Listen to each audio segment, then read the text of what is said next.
Ici Paul Saint-Pierre Plamondon. Êtes-vous exaspéré de vivre dans des villes dysfonctionnelles, des villes complètement paralysées par des cônes oranges et des travaux de construction? Moi, je le suis.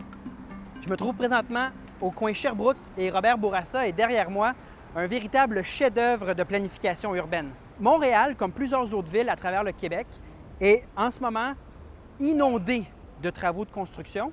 Et si vous vous êtes déjà posé la question « Pourquoi autant de travaux de construction en même temps? » On vous a peut-être déjà répondu, c'est en cause du gel et du dégel, ou c'est en raison de notre négligence au cours des dernières années, c'est-à-dire qu'on n'aurait pas fait des travaux. Mais nous savons très bien que des villes comme Montréal sont dans des travaux de construction depuis des décennies sans que la situation s'améliore. La vraie raison, on l'a appris l'année dernière au terme de la commission Charbonneau. Des cartels infiltrés par le crime organisé contrôlent le marché de la construction au Québec et les partis politiques municipaux et provinciaux ont participé à ce schème bien huilé qui donne des contrats de construction à des firmes qui peuvent charger le prix qu'ils désirent et également livrer une qualité très piètre. On est donc devant un phénomène de désuétude planifiée, c'est-à-dire que les travaux de construction sont faits pour pouvoir être refaits le plus rapidement possible et ainsi donner plus de contrats à des firmes de construction qui ne sont pas véritablement en concurrence les unes contre les autres. Ce qu'on a appris à la commission Charbonneau, c'est que cette collusion dans le milieu de la construction est largement reliée à la corruption politique. On a appris qu'au niveau municipal, on faisait des élections clés en main organisées par des compagnies de construction pour ensuite être certain d'obtenir les contrats qu'on voulait. Et à l'échelle provinciale, c'est le financement politique qui était lié soit à l'octroi de contrats ou au fait de se fermer les yeux devant un phénomène qui pourtant est su d'à peu près tout le monde au Québec depuis des dizaines d'années.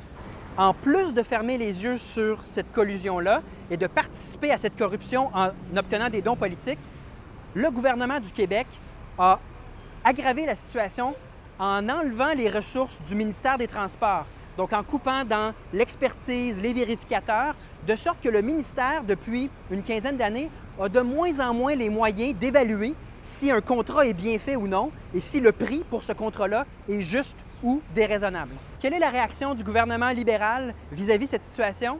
Un discours de banalisation, de négation du problème et on continue surtout la culture du mensonge, la culture de la cachette, à ce point que lorsque Robert Poetti enquête sur le ministère du Transport pour se rendre compte qu'il y a beaucoup d'irrégularités graves, encore plusieurs problèmes à régler, plutôt que de s'attaquer au problème, de régler le problème, c'est lui qu'on exclut du Conseil des ministres.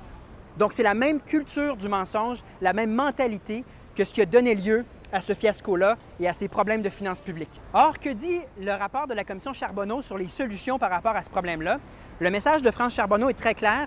On est dû au Québec pour un changement de mentalité. Il faut tourner la page. Et la question que je vous pose, c'est comment allons-nous changer de mentalité si on conserve le même gouvernement qui est en quelque sorte l'auteur de la situation et qui persiste et signe dans la mentalité, la culture du mensonge. Mon engagement, si je deviens chef du Parti québécois, c'est d'incarner le changement de mentalité qui est demandé dans le rapport de la commission Charbonneau.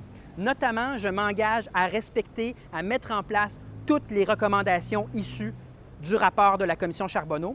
Je m'engage également à revaloriser, à réinvestir dans le ministère des Transports, de sorte que notre ministère ait les outils pour juger de la qualité des contrats et également faire des vérifications, des enquêtes pour s'assurer de venir à bout du problème.